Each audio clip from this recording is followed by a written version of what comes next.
Yes, we are live now. Hello friends, this is Ankit. Welcome to our channel. ચાલો શીખીએ.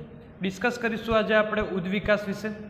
Last લેક્ચરની અંદર આપણે લિંગી પ્રજનન વિશે અભ્યાસ કરી ચૂક્યા છીએ અને એમાં આપણે ચર્ચા કરી ચૂક્યા છીએ કે ભાઈ લિંગી પ્રજનન દરમિયાન શું થતું હતું, માતા કે પિતામાંથી લક્ષણોનું વહન સંતતિની અંદર જતું હતું. એની અંદર આપણે એવું કહી ચૂક્યા છીએ કે આ લક્ષણો છે એ લિંગી રંગસૂત્રો દ્વારા વહન પામે છે અને માતાના રંગસૂત્રોની અંદર જે લક્ષણોમાં ભિન્નતા હોય છે એ પિતાની અંદર લક્ષણોની અંદર જે ભિન્નતા હોય છે એ બંને ભિન્નતાઓનું સંયોજન છે એ સંતતિની અંદર જાય છે. તો આ ભિન્નતાઓ પેઢી દર પેઢી આવી ભિન્નતાઓ આવતી જાય છે અને આ ભિન્નતાઓ અંતે શું કરે છે, ઉદ્વિકાસને પ્રેરણા આપે છે. એટલે કે પેઢી દર પેઢી જે નાની નાની ભિન્નતાઓ હોય છે એ ભિન્નતાઓ અંતે ઉદ્વિકાસમાં પરિણમે છે.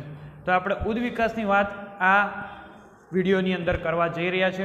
તે ઉદ્વિકાસની અંદર આપણે 3 અલગ અલગ આપણે ઉદ્વિકાસના પ્રકારો એના વિશે ચર્ચા કરીશું, એના ઉદાહરણો વિશે ચર્ચા કરીશું. 3 અલગ અલગ ઉદાહરણો વિશે ચર્ચા કરીશું. ત્યારબાદ આપણે એક ઇમ્પોર્ટન્ટ ક્વેશ્ચન લક્ષણો વિશે એના વિશે ચર્ચા કરીશું. તો ચાલો લેક્ચરની શરૂઆત કરીએ. સૌથી પહેલાં ઉદ્વિકાસની અંદર આપણે 3 પ્રકારમાં ચર્ચા કરવાની છે. 3 અલગ અલગ દ્રષ્ટાંત લેવાના છે, 3 અલગ અલગ ઉદાહરણ લેવાના છે, એની આપણે ચર્ચા કરવાની છે. તો પહેલું ઉદાહરણ છે એ પ્રાકૃતિક પસંદગીનું ઉદાહરણ છે. પ્રાકૃતિક પસંદગીના ઉદાહરણની અંદર આ પહેલો પ્રકાર છે ઉદ્વિકાસની અંદર કે લીલા પર્ણો ઉપર લાલ રંગના ભમરાઓનો એક સમૂહ આપણને જોવા મળે છે. તેમની વસ્તી છે એ લોકો લિંગી પ્રજનન કરે છે, એટલે એમની જે વસ્તીમાં વધારો થાય એ લિંગી પ્રજનન દ્વારા થાય છે. એટલે આપણે જોઈ લઈએ કે ભાઈ એક લીલું પર્ણ, તો આપણે આ જે લીલું ચોરસ દેખાડ્યું છે પર્ણ સમજવાનું છે. લાલ રંગના ભમરા આપણને દેખાય છે કે એક આપણે પહેલી પેઢી લઈએ તો એની અંદર આપણને લીલા રંગના પર્ણો અને લાલ રંગના ભમરા દેખાય છે. લીલા રંગના પર્ણો છે એ લાલ રંગના ભમરાઓનો ખોરાક છે, આપણે એવું સમજીએ. આગળ પ્રજનન દરમિયાન શું થાય છે કે ભમરાની અંદર લક્ષણોની આપણે વાત કરીએ. આપણે લાસ્ટ લેક્ચરોની અંદર આપણે લક્ષણોની વાત કરી છે કે કોઈ પણ લક્ષણો હોય એના 2 વિકલ્પો હોય છે. એની અંદર આપણે કાનની બૂટવાળી વાત કરી કે ભાઈ કાનની બૂટવાળું લક્ષણ છે તેમાં 2 વિકલ્પો હોય છે, કે કાનની બૂટ જોડાયેલી હોય, કાનની બૂટ મુક્ત હોય. એ જ રીતે આપણે રંગની વાત કરીએ કે આમાં લાલ ભમરાઓ કીધેલા છે, તો લાલ રંગનું લક્ષણ છે એમાં 2 વિકલ્પો જોવાના છે, એક લાલ રંગ અને બીજો આપણે લેવાનો છે લીલો રંગ. તો પ્રજનન દરમિયાન રંગની અંદર વિવિધતા આવે છે અને એ વિવિધતા છે એમાં શું થાય છે, એક ભમરાનો રંગ છે લાલમાંથી રંગ પરિવર્તન થઈને લીલા રંગનો થઈ જાય છે. તો આ શું થઈ ગયું કે રંગની અંદર ભિન્નતા આવી કે પહેલાં લાલ રંગના ભમરા હતા તેમાં પ્રભાવી લક્ષણ લાલ રંગનું હતું અને પ્રચ્છન્ન લક્ષણ લીલા રંગનું હતું. પણ પેઢીની અંદર કોઈ એક સજીવ એવો પેઢી દર પેઢીમાં એક સજીવ એવો નીકળે છે કે જેની અંદર પ્રચ્છન્ન લક્ષણો હોય પ્રભાવી બની જાય છે. એટલે જે લીલા રંગનું પ્રચ્છન્ન લક્ષણ હતું એ પ્રભાવી બની ગયું અને આપણને લીલા રંગનો ભમરો દેખાય છે. તો આ શું થઈ ગયું, લિંગી પ્રજનન દરમિયાન ભિન્નતા આવી ગઈ, રંગની અંદર વિવિધતા આવી ગઈ. હવે એ લીલા રંગનો જે ભમરો બની ગયો છે એ લીલો રંગ એના પર્યાવરણ સાથે અનુકૂલન સાધવા માટે પણ થયો છે અને બીજી રીતે આપણે જોવા જઈએ તો જે પ્રચ્છન્ન લક્ષણ છે પ્રભાવી બની ગયું છે એ રીતે પણ આપણે કહી શકીએ. હવે એને પર્યાવરણ સાથે અનુકૂલન સાધવા માટે કેમ લીલો રંગ બનાવ્યો, કેમ કે આજુબાજુમાં તમે કાગડાઓ જોઈ શકો છો. આ કાગડાઓ છે એ લીલા રંગના પર્ણોની અંદર લાલ રંગના ભમરા છે એ વધારે સારી રીતે જોઈ શકે છે અને એ લાલ રંગના ભમરા એ કાગડાઓનો ખોરાક છે. તો ભમરાનો ખોરાક તરીકે ઉપયોગ કરે છે કાગડાઓ. એ લીલા રંગના પર્ણો ઉપર લાલ રંગના ભમરાઓને સ્પષ્ટ રીતે જોઈ શકે છે અને એમનો ખોરાક તરીકે ઉપયોગ કરે છે. પણ લીલા રંગના પર્ણની અંદર લીલા રંગના ભમરાઓને કાગડાઓ સ્પષ્ટ રીતે જોઈ શકતા નથી, એટલે એમનો ખોરાક તરીકે ઉપયોગ થતો નથી. એટલે જ્યારે લાલ રંગના ભમરાઓ હતા એમની વસ્તીમાં ઘટાડો થયો, કેમ કે કાગડાઓ એમનો ખોરાક તરીકે ઉપયોગ કરવા લાગ્યા. ત્યારે એમણે પર્યાવરણ સાથે અનુકૂલન સાધવા માટે એમના રંગની અંદર રંગ પરિવર્તન કર્યું અને એક રંગ પરિવર્તન કરીને એમને લીલો રંગ પરિવર્તન કરી દીધું. હવે જ્યારે લીલા રંગના ભમરાઓ હશે એ લીલા રંગના ભમરાઓ લીલા પર્ણોમાં કાગડાઓના દેખાશે નહીં, એટલે એ કાગડાઓ એમનો ખોરાક તરીકે ઉપયોગ કરશે નહીં. જ્યારે લાલ રંગના ભમરાઓનો ખોરાક તરીકે ઉપયોગ કરશે એટલે એક જ વારમાં 2 ક્રિયાઓ એક સાથે થશે કે એક બાજુ લાલ રંગના ભમરાઓ છે એમનો ખોરાક તરીકે ઉપયોગ થતો રહેશે એટલે એ લોકો ઘટતા જશે. તો સામે લીલા રંગના ભમરાઓ છે એ લિંગી પ્રજનન દ્વારા એમની સંખ્યામાં વધારો થતો જશે. એટલે એક બાજુ લાલ રંગના ભમરાઓ ઘટતા જશે તો બીજી બાજુ લીલા રંગના ભમરાઓ છે એમની સંખ્યામાં વધારો થતો જશે. પરિણામે પેઢી દર પેઢી આ ભિન્નતાઓ આવતી જશે અને અંતે આપણને એક એવી પેઢી મળશે કે જેની અંદર પેઢીની અંદર જેટલા પણ ભમરા હશે એ બધા ભમરાઓમાં રંગ પરિવર્તન આપણને જોવા મળશે. કે લાલ રંગના ભમરા હતા એમાં આખું પરિવર્તન આવી ગયું અને જે અંતે જે પેઢી મળી એ લીલા રંગના ભમરાઓમાં પરિણામ. તો આ જે પહેલો જે કિસ્સો છે એ પ્રાકૃતિક પસંદગીના કારણે છે. પ્રાકૃતિક પસંદગી એ કોણે કરી? તો કાગડાઓમાં કુદરતી રીતે જેવી ક્ષમતા હતી કે લીલા પર્ણોની અંદર લાલ ભમરા આસાનીથી જોઈ શકતા હતા. જ્યારે લીલા પર્ણોની અંદર લીલા રંગના ભમરાઓને જોઈ શકતા ન હતા તો આ કાગડાઓ દ્વારા પ્રાકૃતિક પસંદગીના પરિણામે આ ઉદ્વિકાસ જોવા મળ્યો. તો એ શું થઈ ગયું? પ્રાકૃતિક પસંદગી દ્વારા ઉદ્વિકાસનું ઉદાહરણ થઈ ગયું. તો પહેલો પ્રાકૃતિક પસંદગી દ્વારા. એની પછી આપણે બીજું ઉદાહરણ લઈએ કે ભમરાની વસ્તીમાં રંગ પરિવર્તનના ઉદાહરણની મદદથી આનુવંશિક અપવાદનો આપણે સિદ્ધાંત લેવાનો છે. હવે અપવાદ શબ્દ આવે એટલે કે આવી ઘટના ક્યારેક જ બને, સંજોગાવશાત જોવા મળે, એટલે કે બાય ચાન્સ જોવા મળે, લક દ્વારા નસીબ જોગે જોવા મળે એમ. તો આની અંદર આપણે શું છે? સેમ વસ્તુ કે પહેલાં જેમ હતું એમ કે પહેલી પેઢીમાં લીલા રંગના પર્ણો, લાલ રંગના ભમરા આપણને દેખાય છે. હવે એની અંદર એક રંગ પરિવર્તન જોવા મળ્યું કે ભાઈ પ્રચ્છન્ન લક્ષણ હતું ભૂરા રંગનું, પ્રભાવી લક્ષણ હતું લાલ રંગનું, એટલે આપણે લાલ રંગ દેખાતો હતો. પણ પેઢી દર પેઢીની અંદર એકાદો સજીવ એવો નીકળી ગયો કે જેની અંદર પ્રચ્છન્ન લક્ષણ હતું એ પ્રભાવી બની ગયું અને પ્રભાવી લક્ષણ હતું એ પ્રચ્છન્ન બની ગયું, એટલે કે એની અંદર ભૂરા રંગનો ભમરો જોવા મળે. હવે એક બાજુ લાલ રંગના ભમરા છે એ લિંગી પ્રજનન દ્વારા એમને સંખ્યામાં વધારો કરશે, તો ભૂરા ભમરા એ પણ લિંગી પ્રજનન દ્વારા ભૂરા રંગના ભમરાઓમાં સંખ્યામાં વધારો કરશે. પછી સંજોગોવશાત એવું બને છે કે ત્યાં એક હાથી આવી ચડે છે અને ઝાડીઓને વેર વિખેર કરી નાખે છે. પરિણામે હાથીનો એક પગ છે એ હાથીનો પગ એ પર્ણ ઉપર પડ્યો અને સંજોગાવશાત એવું બન્યું કે એ હાથીના પગની નીચે જે લાલ રંગના ભમરા હતા એ મૃત્યુ પામે છે, નીચે આવી જાય છે અને મરી જાય છે. તો લાલ રંગના ભમરાઓનો વિનાશ થઈ જાય છે, જ્યારે ભૂરા રંગના ભમરા છે એ ત્યાં જીવિત રહે છે. ભૂરા રંગના ભમરાઓ લિંગી પ્રજનન દ્વારા એમની સંખ્યામાં વધારો કરે છે. તો આ જે લાલ રંગના ભમરાઓમાંથી ભૂરા રંગના ભમરાઓમાં જે ઉદ્વિકાસ થયો એ શેના દ્વારા આવ્યો? તો એ આનુવાંશિકતાના અપવાદના કારણે આવ્યો. કે આ અપવાદરૂપ કિસ્સો છે, સંજોગાવશાત બને છે, કે એવું જરૂરી નથી કે દર વખતે હાથીનો પગ પડે અને ઉદ્વિકાસ થાય. એટલે સંજોગાવશાત બનતી ઘટના છે, એટલે આપણે આને શું કહ્યું છે? આનુવાંશિક અપવાદનો કિસ્સો. આગળ ત્રીજા કિસ્સાની વાત કરીએ તો ત્રીજા કિસ્સાની અંદર આપણે લેવાનું છે ખોરાકની પ્રાપ્યતાના આધાર.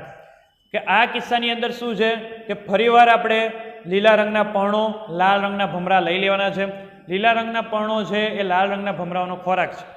બીજી પેઢીની અંદર કોઈ તમને ઉદ્વિકાસ જોવા મળતો નથી, એવી જ પેઢી રહે છે, કેમ કે કોઈ જ જાતનું અનુકૂલન સાધવાનું નથી કે ભાઈ આનુવાંશિક અપવાદ નથી.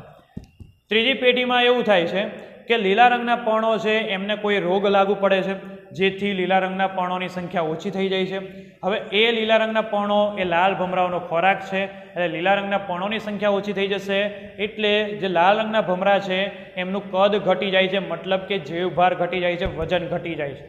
એટલે લીલા રંગના પર્ણો ઘટી ગયા એટલે આપણને આછો લીલો રંગ બતાવ્યો છે, અને લાલ રંગના ભમરાઓ છે એમના કદમાં ઘટાડો જોવા મળે છે, મતલબ કે એમને ખોરાકની પ્રાપ્યતા પૂરી ન થઈ એના કારણે થઈને એમના જીવભાર ઘટી જાય છે.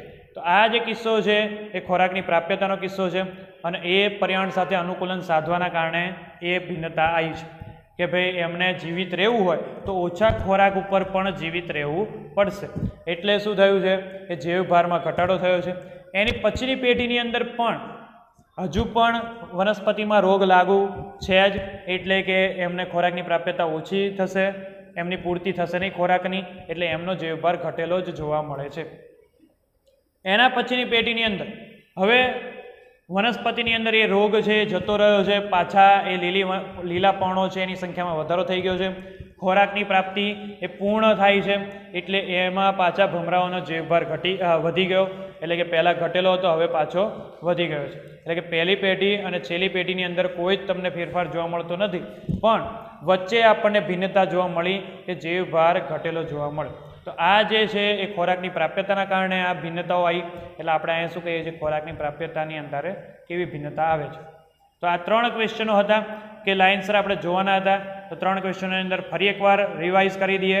પહેલા કિસ્સાની અંદર આપણે પ્રાકૃતિક પસંદગી જે કાગડાઓ દ્વારા થશે, કે કાગડાઓ લાલ ભમરાને ઓળખી જાય છે અને એમનો ખોરાક તરીકે ઉપયોગ કરે છે. એટલે લાલ ભમરાઓને એ શું કરશે? ખાઈ જશે. જ્યારે લીલા ભમરાઓને એ જોઈ શકશે નહીં, એટલે લીલા ભમરાનો ખોરાક તરીકે ઉપયોગ કરી શકશે નહીં. જેના કારણે લીલા ભમરાઓમાં શું થાય છે? ભિન્નતાઓ આવે છે અને એમની સંખ્યામાં વધારો થાય છે. એની પછી આપણે જોયું કે આનુવાંશિક અપવાદના કારણે જે કિસ્સો આવે છે, આનુવાંશિક અપવાદના કારણે આપણે જોયું કે ભાઈ લાલ રંગના ભમરા અને ભૂરા રંગના ભમરા બે જોવા મળે છે, પણ હાથીના પગ પડવાના કારણે લાલ રંગના ભમરા એમની વસ્તી નાબૂદ થઈ જાય છે અને પરિણામે ભૂરા રંગના ભમરા છે એ એમાં ઉદ્વિકાસ દેખાય છે.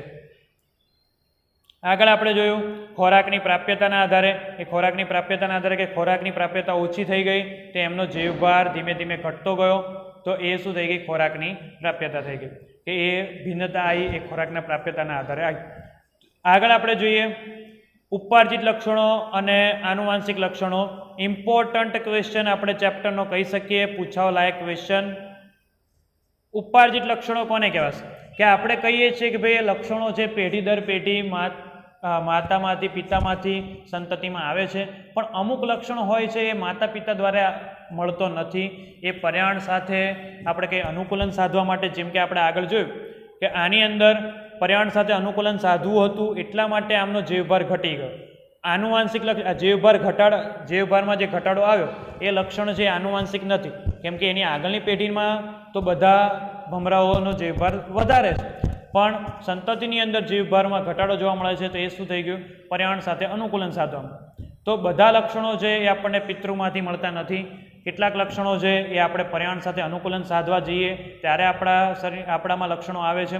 તો આપણે જોઈએ કે સજીવમાં જે લક્ષણો છે પર્યાણ સાથેની આંતરક્રિયાના પરિણામે આવ્યા હોય તો એ શું કહીશું? આપણે ઉપાર્જિત લક્ષણો કહીશું, કે આ લક્ષણો આનુવાંશિક હોતા નથી, એટલે કે પિતૃ પાસેથી મળતા નથી. આ લક્ષણોથી બિન પ્રજનન કોષોમાં ફેરફાર થાય છે, મતલબ કે પ્રજનન કોષો આપણે જે કહીએ અંડકોષ ને શુક્રકોષ, એની અંદર આમાં કોઈ જ ફેરફાર થતો નથી, કેમ કે આ ઉપાર્જિત લક્ષણો છે. ઉપાર્જિત લક્ષણો દ્વારા પ્રજનન કોષોમાં કોઈ ફેરફાર થતો નથી. પ્રજનન કોષોમાં ફેરફાર નહીં થાય મતલબ કે ડીએનએની અંદર કોઈ જ અસર થતી નથી. મતલબ કે આવા લક્ષણો છે એ આપણા આગળની સંતતિમાં વહન પામતા નથી. ઉપાર્જિત લક્ષણો એ આગળ સંતતિમાં વહન પામશે નહીં. ઉદાહરણ આપણે લઈએ કે જો કોઈ વ્યક્તિ તરતા શીખી ગયો હોય, પાણીમાં તરવું, તો તરવાનું લક્ષણ એની અંદર આવી ગયું છે, તો એ તરવાનું લક્ષણ એની સંતતિમાં જશે નહીં, કેમ કે એ ઉપાર્જિત લક્ષણ છે, એ ડીએનએમાં કોઈ ફેરફાર કરશે નહીં. એટલે તરવાનું લક્ષણ હોય, આપણે કોઈ ભાષા શીખવાની વાત કરતા હોય કે આપણે અત્યારે વિજ્ઞાન શીખી રહ્યા છીએ, તો આપણે જે વિજ્ઞાન શીખીશું એ આપણા સંતતિની અંદર આવશે નહીં, કેમ કે ઉપાર્જિત લક્ષણ છે. આપણે પર્યાવરણના કારણે આપણે વિજ્ઞાન શીખીએ છીએ, પર્યાવરણ સાથે અનુકૂલન સાધવા માટે, આપણા શોખ માટે, આપણે કહીએ કે અનુભવો મેળવવા માટે. તો આવા બધા દ્વારા, શોખ માટે, અનુભવ દ્વારા જે આપણને જ્ઞાન મળે છે, જે આપણામાં લક્ષણો આવે છે, એ લક્ષણો છે એ આપણને ઉપાર્જિત લક્ષણો છે એ આપણી સંતતિની અંદર જશે નહીં. તો એ ઉપાર્જિત લક્ષણોના ઉદાહરણ છે. એની પછી આ લક્ષણો છે એ ભાવિ પેઢીમાં વારસાગત પામતા નથી, એટલે કે ભાવિ પેઢીમાં જશે નહીં અને સંતતિમાં વહન પામશે નહીં. અને આ લક્ષણો દ્વારા ઉદ્વિકાસ પણ થતા નથી. એ આપણે અગાઉ જોઈ ગયા કે આની અંદર પર્યાવરણના કારણે જે લક્ષણ આવ્યું એ લક્ષણોના કારણે ઉદ્વિકાસ થયો નહીં. પહેલી પેઢી છેલ્લી પેઢી જે હતી એઝ ઇટ ઇઝ એવી ને એવી રહી, કોઈ જ જાતનો ઉદ્વિકાસ જોવા મળ્યો નહીં, કેમ કે આ ઉપાર્જિત લક્ષણ છે. તો ઉપાર્જિત લક્ષણના કારણે ઉદ્વિકાસ જોવા મળતો નથી. આગળ આપણે એટલે એક્ઝામ્પલની અંદર આપણે લખીએ કે ભાઈ આપણે રોજબરોજના જીવનની અંદર જે અનુભવો મેળવીએ છીએ, જે જ્ઞાન મેળવીએ છીએ, જે શોખ દ્વારા આપણે શોખ પૂરા કરીએ છીએ, એ વસ્તુ આપણી સંતતિમાં આવશે નહીં, કેમ કે એ ઉપાર્જિત લક્ષણો છે. એ આપણે આપણા અનુભવોના દ્વારા, આપણા જીવન દરમિયાન જે અનુભવો મળ્યા એના દ્વારા આપણે મેળવીએ છીએ. આગળ આનુવાંશિક લક્ષણોની અંદર સજીવો જે લક્ષણો પિતૃના પ્રજનન કોષોમાંથી મેળવે છે, મતલબ કે ડીએનએ દ્વારા જે લક્ષણો આવતા હોય પિતૃમાંથી સંતતિની અંદર, તો એ આનુવાંશિક લક્ષણો આપણે કહીશું. તો આનુવાંશિક લક્ષણો એટલે કેવા લક્ષણો? આપણે એક્ઝામ્પલ લઈએ કે ભાઈ આપણા આંખોનો રંગ હોય, વાળનો પ્રકાર હોય, ત્વચાનો રંગ હોય, ઊંચાઈ હોય, જાડાઈ હોય, તો આવા લક્ષણો છે આપણા પિતૃમાંથી મળે છે. એટલે કે એ લક્ષણો આપણા પિતૃમાંથી આવેલા હશે. એ આપણે અનુભવો દ્વારા કે પર્યાવરણ સાથે અનુકૂલન દ્વારા આપણે મેળવેલા નથી. કે ભાઈ માતા કે પિતા બંનેમાંથી જેની ઊંચાઈ છે વધારે હોય તો સંતતિમાં પણ વધારે ઊંચાઈવાળું લક્ષણ આવે છે. તો એ શું છે? આનુવંશિકતા છે. તો આ લક્ષણો છે એ પિતૃમાંથી આવશે અને એ પ્રજનન કોષોના ડીએનએમાં ફેરફાર કરશે. એ ડીએનએના ફેરફાર થવાના કારણે જ આ લક્ષણો આપણા આવેલા હોય છે. એટલે આનુવંશિક લક્ષણો પિતૃ સજીવોના જનન કોષોમાં જનીનોમાં ફેરફાર થાય અને પ્રજનન ક્રિયા દ્વારા ફેરફાર આવે છે અને એ ફેરફાર જનીનોની અંદર આવે છે અને સંતતિને મળે છે. એટલે આપણે જનીનવાળો કોષ્ટક આપણે અગાઉ ભણી ગયેલા છીએ કે જનીનથી બનેલા હોય છે ડીએનએ. એટલે જો ડીએનએમાં ફેરફાર આવશે તો જનીનમાં પણ ફેરફાર આવશે અને આ ફેરફાર આપણને સંતતિમાં જોવા મળે એટલે એવું લક્ષણ સંતતિની અંદર જોવા મળે. એક્ઝામ્પલની અંદર આપણે કહ્યું એમ કે ભાઈ વાળનો રંગ હોય, ત્વચાનો રંગ હોય, વાળના પ્રકારો હોય, કનિનિકાનો રંગ હોય, તો એ બધા શું છે એક્ઝામ્પલ છે. જેમ કે અહીં આપણે ઉદાહરણ આગળ લીધું કે અહીં આપણે ભૂરા રંગનું લક્ષણ હતું કે ભમરો છે એક ભૂરા રંગનો બની ગયો, તો એ લક્ષણ એની આનુવાંશિકતા પછી આનુવાંશિક લક્ષણ બની જાય છે અને એ ભૂરા રંગનું લક્ષણ ભમરાઓની અંદર આવી જાય છે. એટલે એ શું થઈ ગયું? આનુવાંશિક લક્ષણ થઈ ગયું, કેમ કે પિતૃ પેઢીમાંથી સંતતિ પેઢીમાં મળે છે એટલે એ શું થઈ ગયું? આનુવાંશિક લક્ષણ થઈ ગયું. તો ઉપાર્જિત લક્ષણ એટલે કે પર્યાવરણ સાથે અનુકૂલન સાધવામાં જે લક્ષણો આપણા શરીરની અંદર આવે છે કે આપણા રોજબરોજના જીવનની અંદર જે અનુભવો આપણને પ્રાપ્ત થાય છે કે આપણા શોખ દ્વારા જે આપણે જ્ઞાન મેળવીએ છીએ એ જ્ઞાન આપણા સુધી જ રહેવાનું છે, આપણા સંતતિમાં જવાનું નથી. તો એ બધા લક્ષણો ઉપાર્જિત લક્ષણો અને આપણા લક્ષણોમાં આપણા સંતતિની અંદર વહન પામતા હોય તો એ આનુવંશિક લક્ષણો થઈ ગઈ. તો લેક્ચરની અંદર તમને ખ્યાલ આવી ગયો હશે. લેક્ચરની અંદર આપણે પહેલાં 3 ઉદાહરણો લીધા.